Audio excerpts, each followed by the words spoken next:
Es un placer enorme recibir a un gran amigo de la cocina de las noticias. Él es Daniel Santoro, periodista, editor judicial del diario Clarín y a su vez escritor, ¿sí? Ha escrito varios libros y hoy, en exclusiva para la provincia de Neuquén, nos va a comentar, ¿sí? Y va a ser una suerte de lanzamiento de su último libro, precisamente, Nisman, Anatomía de un crimen. Daniel, muchas felicidades y muy bienvenido. Silvio Sacomani te saluda. ¿Cómo estás? Bien, muy bien, muchas gracias y también felicidades para vos y para toda la audiencia. Aquí está Javier Manzano que te saluda también. ¿Cómo estás, Daniel? Bueno, felicidades también. Gracias, Javier, muchísimas gracias. Bueno, Daniel, es un libro de investigación, uno más, ¿sí? En el cual, bueno, obviamente hace referencia a un tema que nos sigue conmoviendo y mucho, que tiene que ver con el asesinato, ni más ni menos, con el magnicidio de Alberto Nisman. Ahora bien, me gustaría que nos comentaras, ¿sí? Y que hagas quisiera foco en lo que tiene que ver con esta investigación que has llevado adelante. ¿Cuáles son los datos más relevantes que nos podés destacar? Bueno, el libro adelantó, porque el libro salió hace ya 2 semanas. Exacto. Y está primero entre la lista bestseller de los libros periodísticos. Felicitaciones. Bueno, ya agotó la primera edición y ahora vamos por la segunda. ¿Lo hiciste con una editorial cordobesa, puede ser? Sí, con el Emporio de Córdoba, lo hice, y bueno, hasta ahora está yendo muy bien, porque yo adelanté ahí 2 o 3 cosas, hallazgos periodísticos. Uno tiene que ver con la imputación a Sergio Berni, el ex viceministro de Seguridad de Cristina Kirchner, donde quedó imputado y fue notificado el viernes pasado por su responsabilidad en la contaminación de la escena del crimen. Vos y tu audiencia recordará esa madrugada del 19 de enero del 2015, donde más de 60 personas, casi como un malón, entraron al departamento de 2 ambientes y en vez de recoger huellas, pistas y demás, terminaron contaminando la escena del hecho, contaminando el celular de Nisman, la pistola Versa con que se mató. Bueno, ahí hubo una serie de hechos irregulares, empezando con que solamente se decretó como zona del crimen el baño y no el resto del departamento, ni tampoco el hall de entrada, y el hecho gravísimo que Sergio Berni no tenía nada que hacer ahí. Absolutamente. Es más, había llegado antes que la fiscal Fein, si mal no recuerdo. Llegó medio hora antes que la fiscal Fein desde su chacra de Zárate con los zapatos embarrados, y desde ahí hizo 31 llamadas a Cristina Kirchner y iba relatando lo que pasaba a la entonces presidenta. Llamó al jefe de la Policía Federal, al jefe de la Prefectura, que también entraron al lugar, y en vez de controlar que sus subordinados todos tuvieran el traje biológico y que respetaran las normas de procedimiento, lo que vimos fue todo lo contrario, una invasión, hicieron café, no controlaron absolutamente nada. Yo cuento que esa misma noche, entre la noche del 18 y la madrugada del 19, un espía de la CIDE de Cristina Kirchner entró al edificio de las Torres del Parque como Pancho por su casa. Nadie le pidió identificación ni nada, entró y miró todo lo que estaba pasando, salió, hizo una forma, y nadie, Silvio, lo detuvo o le dijo dame un número de documento, a ver quién sos, te registro. Lo que habla de la anarquía que fue esa noche, ¿no? Y eso obviamente obstruye toda la investigación desde que pasó en manos al fiscal Tayano un año después, ¿no? Exacto. Esa fue una de las pistas. La otra es, los hallazgos del libro tiene que ver con los 2 hackers enterrianos del gobierno de Sergio Uribarri, que unos días antes de que Nisman hiciera la denuncia por encubrimiento de Irán contra Cristina Kirchner en la causa de la AMIA, unos días antes habían enviado un virus malicioso al celular de Nisman, y el mismo domingo 18 de enero del 2015, Silvio, a las 16:14, recordá esa hora, a las 16:14, sí. Entraron a la base de datos de migraciones para saber si Estiuso se había ido del país. Entonces la pregunta es, si todos nos enteramos a la medianoche de que Nisman estaba muerto, ¿para qué querían saber dónde estaba Estiuso a las 16:40? ¿Y para qué desde prácticamente el mediodía ese domingo el general Milani hizo 7 llamadas al número 3 de la CIDE de aquel momento, que se llamaba Fernández Pocino? Esto te lleva a la conclusión de que el gobierno de Cristina Kirchner está ocultando algo, no sabemos qué, pero algo está ocultando, ¿no? También citabas, Daniel, ahí en el libro, citás en el libro, que era un clima de risas, chistes, ¿no? Así es. Los dos testigos que estaban ahí cuenta que se sirvieron café los policías con la cafetera de Nisman, que se apoyaban en la cama en la cual había estado durmiendo hasta hacía un rato, y que uno le ofreció a una moza muy joven que estaba haciendo de testigo de procedimientos, y después quería salir a bailar después del procedimiento. Un bochorno. O lo hicieron por negligencia, o lo hicieron obviamente para encubrir el crimen. Con dolo lo hicieron, Daniel. Me da toda la impresión, sin lugar a dudas. Eso es lo que está en la causa hasta ahora, es que el desastre que hicieron ahí, están yendo por estas nuevas pistas, y yo lo que aporto es un dossier secreto que Estiuso, que declaró 2 días después, después del crimen de Nisman, ante la fiscal Viviana Fein, que en ese momento tenía la causa, que él declaró las circunstancias en que había hablado con Nisman el 24 de diciembre, y le avisó a la fiscal Fein que se iba, porque estaba amenazado de muerte él y su familia, que se iba a Estados Unidos, donde pidió asilo, y para pedir asilo al gobierno de Obama, sí, redactó un informe secreto diciendo que Cristina Kirchner había ordenado una serie de operaciones para matarlo a él, a Nisman y a otros miembros de su entorno, y explicó que la causa del atentado contra la AMI había sido la interrupción de la cooperación nuclear con Irán, que se decidió ante el gobierno de Menem, Silvio. Uh-huh.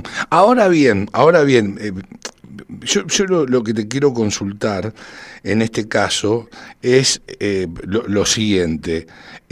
Imagino que el fiscal Tayano va a citar a Cristina Fernández de Kirchner, ¿no es cierto? Porque está, de alguna manera, está íntimamente involucrada por lo que sostiene Estiuso, y a su vez por las 32, 33 llamadas aproximadamente que le hiciera Bernie, llegando media hora antes que la fiscal a la escena del hecho, y contaminándola a su vez.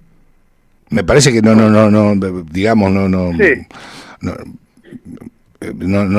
tiene todo el sentido lo que te estoy planteando, me da la impresión. Sí, dice, tiene todo el sentido. El fiscal Tayano y el juez Ercolini dicen que acá se buscó implantar la teoría del suicidio desde el principio del gobierno de Cristina Kirchner, pero hay que esperar qué van a decir estos indagados, ¿no? Porque, por ejemplo, el ex jefe de la Policía Federal, el comisario Di Santo, ya declaró en esta parte de la causa por la contaminación de la escena de derecho, y él dijo: a mí las órdenes me la dio Bernie, yo me hiciera presente y demás. Entonces, ahora Bernie tiene la oportunidad de hacer el descargo, vamos a ver qué dice, si se lo ordenó Cristina y demás, o se queda él por lo menos con la responsabilidad de esta contaminación de la escena del hecho, ¿no? Está claro.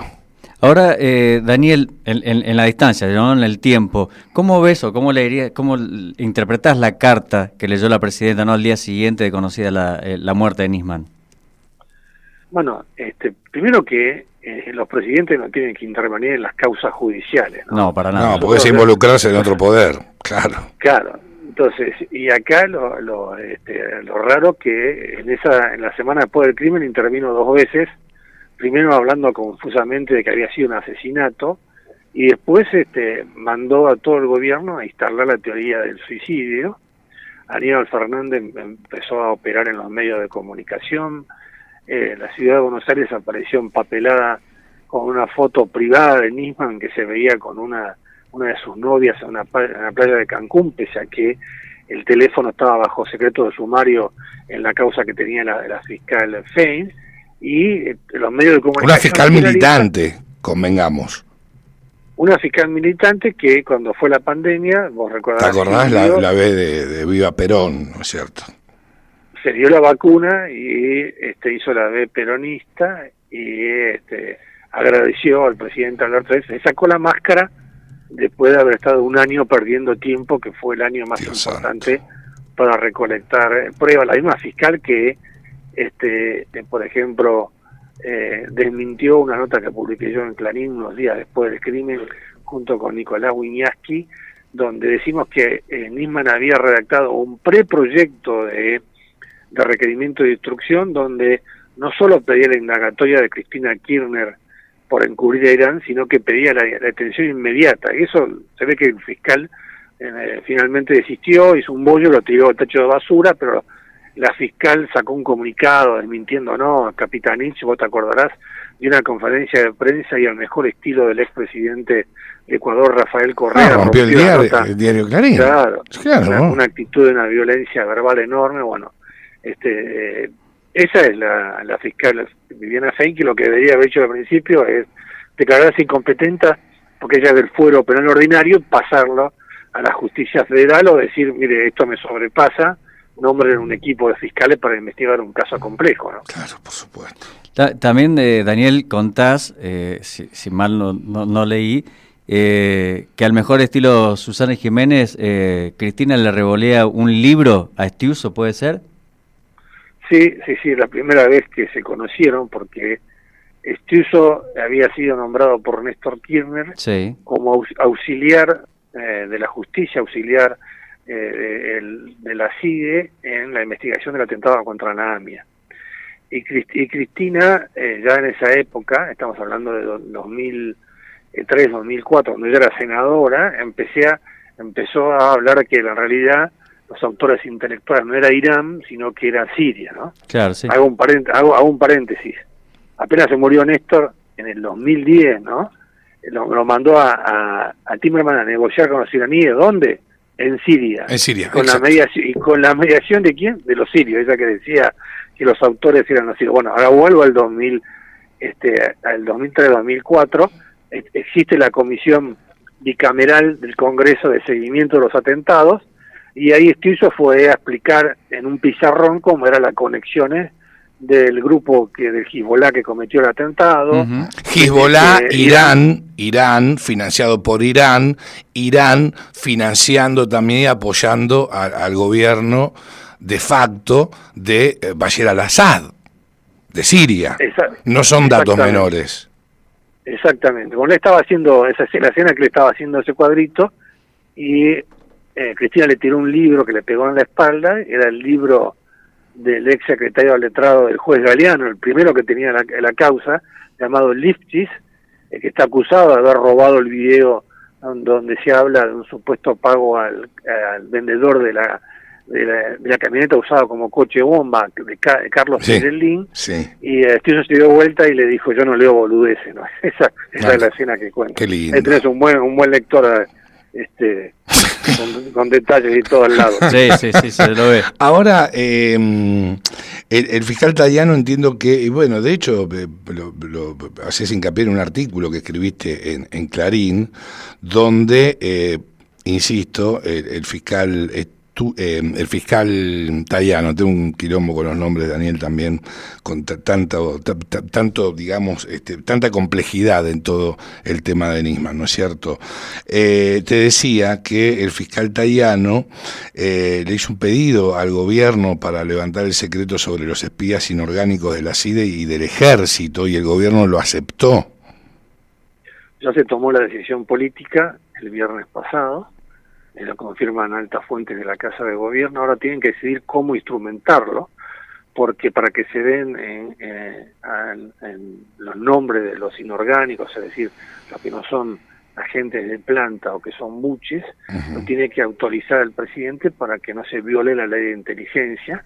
Milei lo va a hacer y van a tratar de buscar, sobre todo en la parte del ejército, donde hay un personaje que le dicen el verde en la jerga de los espías. Vos tenés que recordar que el fiscal Tayano hizo analizar 1 millón de llamadas telefónicas de ese domingo 18 de enero del 2015, donde se activó toda esta red de comunicación, el jefe del ejército hablando con un jefe del servicio civil de inteligencia, por ejemplo, y por eso es que están buscando a este espía que le decían el verde y que aparece en varios casos de espionaje, que era la mano derecha de Milani, ¿no?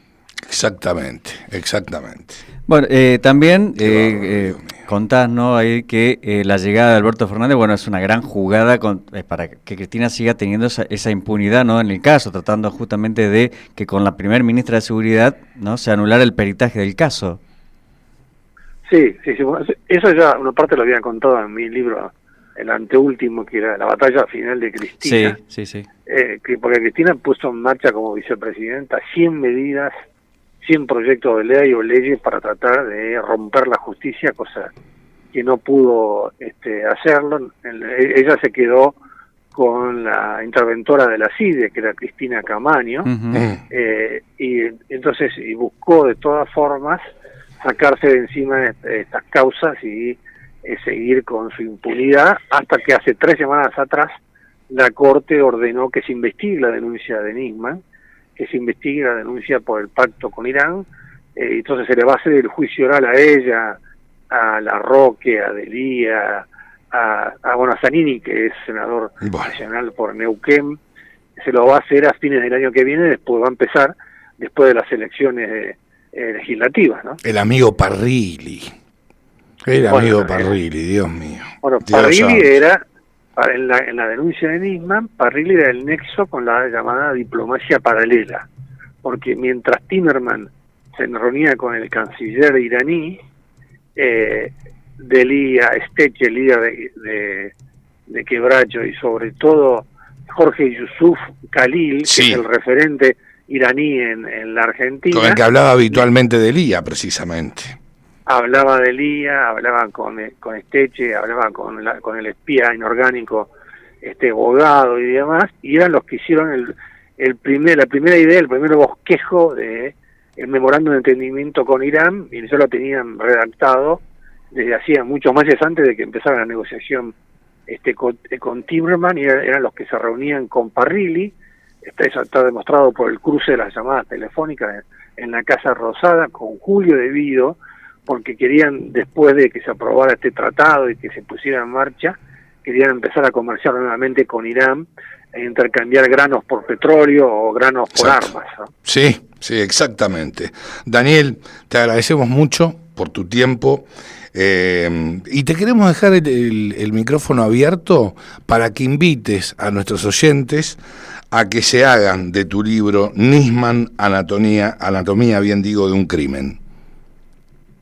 Bueno, invito a toda la audiencia de Silvio Sacomani y ahí de su colega a que lean este libro, que es una nueva fotografía, una nueva película de lo que pasó en estos 10 años del crimen de Nisman. Yo escribí un primer libro que se llama Nisman de morir, donde me inclinaba por la hipótesis del suicidio inducido. Ahora, después de leer la causa de estos 10 años y ver el informe de Gendarmería, me inclino por la hipótesis del asesinato. Muchas gracias y un fuerte abrazo y felicidades para todos. Gracias a vos, Daniel. Gracias, Muchas Daniel. felicidades. Hasta prontito. Chau. Daniel Santoro, editor judicial del diario Clarín y escritor, ha presentado en exclusivo para Neuquén y toda la región el libro Nisman, Anatomía de un crimen.